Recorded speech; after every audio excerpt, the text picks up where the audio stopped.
पती पत्नीमध्ये, बाप मुलामध्ये असे वाद असावेत. हे जे संवाद आहेत ना, थोडंसं जरा इकडे तिकडे असलं ना, त्याच्यातून सुद्धा मजा असते हो.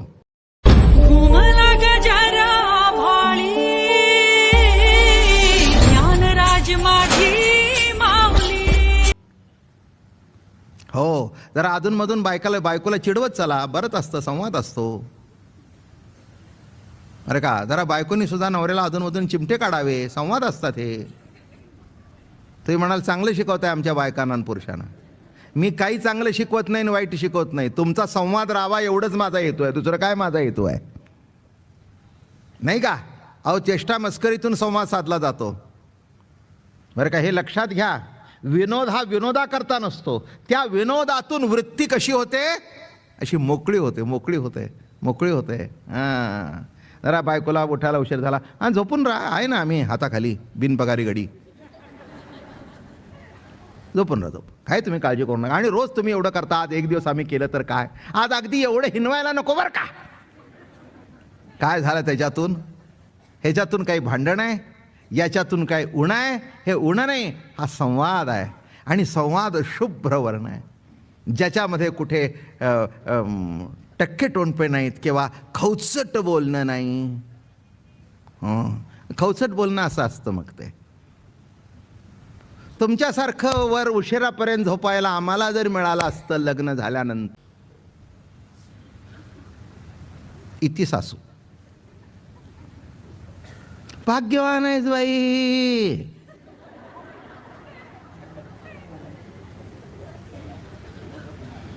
सात वाजेपर्यंत झोपतीयस. तुझ्या भाग्याने घरात नळ आलं. आम्ही मुळा मोठ्याला जाऊन डोक्यावर पाणी होत होतो, रांजणाचं पाणी ओढत होतं. भाग्यवान आहेस. तुला तरी काय नाव ठेवावं, आमचंच घे हाडून.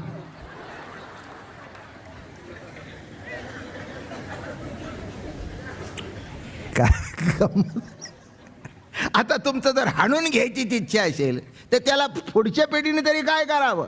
अहो, ज्याचा त्याचा योग आहे. आज तुम्ही एक लक्षात ठेवा, पुढे पुढे जाल तसं तसं विज्ञान सुधारतंय, सुधारणा झाल्या. अहो, राहणीमानात किती फरक झाला. एक 50 वर्षापूर्वी पुण्याला आला असता तर इथला समाज निराळा दिसला असता, आणि आज आला तर आजचा समाज निराळा आहे. एक 20 वर्षापूर्वी पंजाबी ड्रेसच नव्हता, आता जिकडे तिकडे पंजाबीच घुसला. अहो, कपड्यात नुसता घुसला नाही, खाण्यात सुद्धा घुसला. नुसतं कपड्यात घुसला का, खाण्यात सुद्धा. कुठेही जावं रस्त्याने पंजाबी ढाबा, कुठेही जा. मी सगळेजण इतके मनसोक्त असतायत कारण सगळेजण जाणारेच आहेत त्या ढाब्यात. बघा, नुसतं मी न जाता इथे उच्चार केला तर त्यांना किती आनंद वाटला. मग ऐकून जर आनंद, तोंडात जर पालक पनीर गेलं तर काय आनंद वाटत असेल. मी कशा करता सांगतोय, माणसांच्या आवडी काय, काय ती रुमाली काय. मी एकदा असंच मला नेलं, मला त्याने विचारलं रुमाली पाहिजे का, म्हटलं आहे खिशात आहे. अहो, किती केलं ते बुवा माणसं, आम्ही बावळटच ना शेवटी. मी म्हटलं खिशात आहे. तो वेटर बघू लागला, ते म्हणले क्या बात है. नाही म्हटलं, आपने कुछ कहा ना, रुमाल मेरे खिसे है.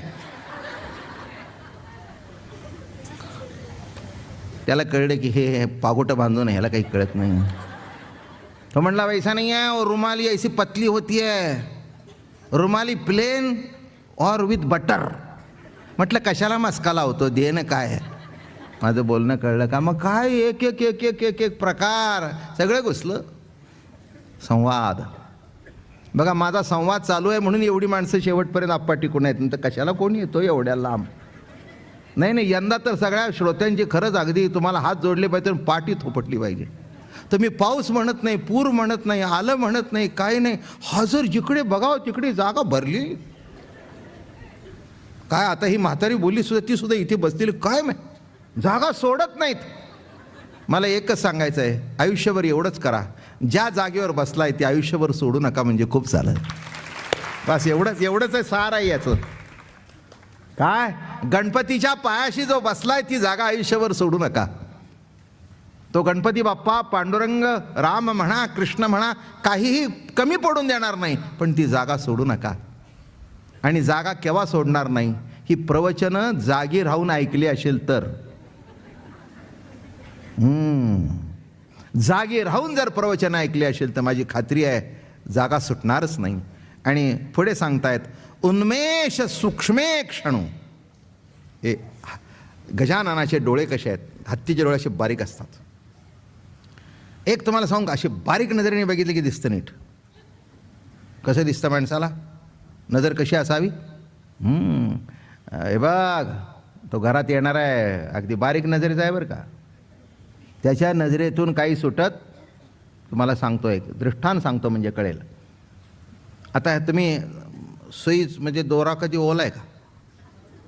ते पूर्वीच्या काळी नवरीला नाही तर नवऱ्याला ते मंगळसूत्र ओवायला दिसायचे, म्हणजे त्याच्यातून कळायचं दिसतंय का बरोबर का रात आंधळा आहे. नाही, जुन्या काळातलं ते मुद्दाम त्याला ओवायला लावायचं. मग आता मला सांगा, त्या सुईचं छिद्र किती असतं, किती बारीक असतं. मग आता बारीक छिद्र असल्यानंतर डोळे कसे पाहिजेत, असं बघितलं पाहिजे की नाही. तुम्ही एक गंमत करून बघा, जेवढे डोळे मोठे कराल तेवढं दिसणारच नाही.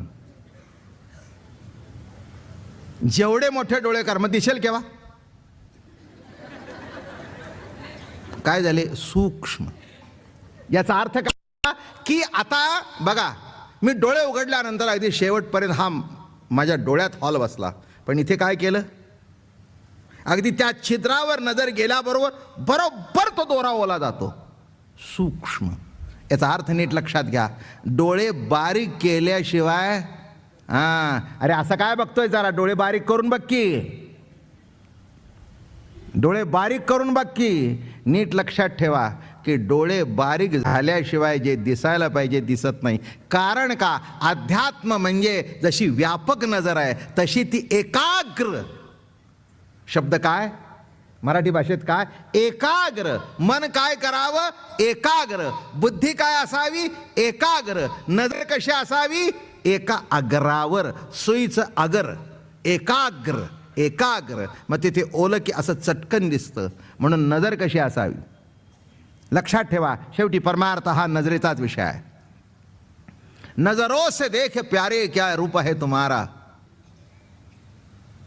एक सुफी म्हणतो, नजरों से देख प्यारे क्या रूप है तुम्हारा. अरे प्यारे, जरा नजर से देख, अरे क्या रूप है तेरा. अरे तेरे रूप में मेरे को प्रभु का रूप दिखता है. प्यारे जरा देख ले, जरा देख ले. अरे तेरी आंख कैसी है, तेरे कान कैसे है, तेरे बदन कैसे है, तेरे जीवन कैसा है, तेरा श्वासोश्वास कैसा चलता है, जरा देख ले प्यारे. नजरों से देख प्यारे. लक्षात ठेवा, अध्यात्म म्हणजे अध्यात्म नव्हे, जीवनाकडे बघण्याकडे, वस्तूकडे बघण्याची नजर प्राप्त व्हावी लागते. ती नजर येण्याकरता, आणि हे सगळं परमार्थ आहे. नजर नाही आली तर काय उपयोग आहे हो, बरं का. नजर आल्यानंतर आपल्याला कळतं. लहानपणी आपण वाचतो आणि नजर आल्यानंतर म्हणतो ती लहानपणीची कविता काय सुंदर होती. लहानपणी आम्ही म्हणत होतो, पण आता आम्हाला कळते. माझं बोलणं नीट लक्षात घ्या. प्रत्येक गोष्टीकडे बघण्याची नजर असते. काय हे, आता हे काय, हे आहे, हे आहे, हे आहे, हे बरोबर आहे, बरोबर आहे, बरोबर आहे, बरोबर आहे. आता ह्या माणसाने एवढ्या वायर बसवलेल्या आहेत, आपण बघतो आपल्याला ते बरोबरच वाटतं. आणि बरोबर नाही चाललं की तो म्हणतो हां इतकी सटकली. मी म्हटलं तुला कसं दिसलं. म्हटलं दिसायचं काय, रात्रंदिवस ते करतोय म्हणून नजर तिथे गेली. माझं बोलणं कळलं का. हां, म्हणजे दिसणं आणि बघण्याची नजर येणं. ज्ञानेश्वरी वाचायला मी त्याला म्हटलं तू वाच. ते म्हटले वा महाराज, हे याच्यातलं सांगा. याच्यातली नजरच माझ्याकडे नाही, याच्यातली नजर माझ्याकडे नाही. तसं नीट लक्षात घ्या, प्रत्येक गोष्टीची नजर आहे, नजर यावी लागते. परवाच ते आता त्या डोळ्यांचा सत्कार झाला ना महानगर करलो, तिथे गमतीने दृष्टांत सांगितलं, ऐकलं असेल तुम्ही. नजर आली पाहिजे म्हटलं की नाही, तर ते फार सगळे फार खुश झाले मंडळी ऐकून. म्हटलं मराठी भाषा किती गमतीची आहे. एक मनुष्य माझ्या समोरून आला आणि काळा चष्मा लावला होता असा. मी त्याला विचारलं, का रे बाबा, का काळा चष्मा का लावला? तर त्याने काढल्यावर मला दिसलं डोळे लाल झाले होते. मला म्हणला, माझे डोळे आलेत. काय म्हणला मला? आणि डोळे आल्यापासून म्हणला नीट दिसतच नाही. आता ठीक आहे म्हटलं बाबा. 5-6 दिवसांनी मला पुन्हा समोर आला. कसं काय महाराज, आज चांगलं दिसला बरं का, डोळे गेले. ये मराठीची नगरी. काय तिथे सांगितलं, जे खसखस पिकली त्या महानगरपालिका, कारण ते आमच्या डोळ्यांचा सत्कार होता. त्यांचं नाव डोळेच. डोळ्यांची ऑपरेशन जवळजवळ कितीतरी हजारोनी लाखोने केली. म्हणून तो विषय चालला होता की कसं मराठी भाषा आहे, दिसत का नाही, तर डोळे आले म्हणून. आणि दिसायला का लागलं, तर डोळे गेले म्हणून. आता ही कोणत्या डिक्शनरीतले शब्द आहेत? काय गंमत आहे बघा. हीच मराठी भाषा कळली पाहिजे. तिथे अजून एक दृष्टांत आता उभं राहून सांगत होतो, वेळही नव्हता. आमचे लोकमान्य टिळकांना एक इंग्रजी पादरी इथे आला आणि तो मराठी शिकला. मराठी शिकल्यावर टिळकांच्याकडे आला, म्हणाला, लोकमान्य, आम्हाला तुमची मराठी उत्तम येते. ते ग्रॅमर बिमर त्याने पाठ केलं. बरोबर, ती माणसं हुशार असतात तसे, त्याच्याबद्दल काही प्रश्न नाही. अगदी तुम्हाला जेवढं व्याकरण येत नाही तेवढं त्याला येत होतं. टिळक म्हणाले, तसं नाही हो, ती आमची प्रॅक्टिकल लँग्वेज आहे, ते तुम्हाला समजलं पाहिजे. नाही हो म्हणाले, काही असू दे, मला चटकन समजतं, तुम्ही काही सांगा, चटकन मी तुम्हाला भाषांतर करून सांगतो. ठीक आहे म्हणले. मग 2-4 मिनटं झालं. काय म्हणाले, मग त्यांची एक अशी मुलगी होती घरातली, तिला बोलवली. म्हणले, बाई इकडे, हे तुला पाहायला आलेत.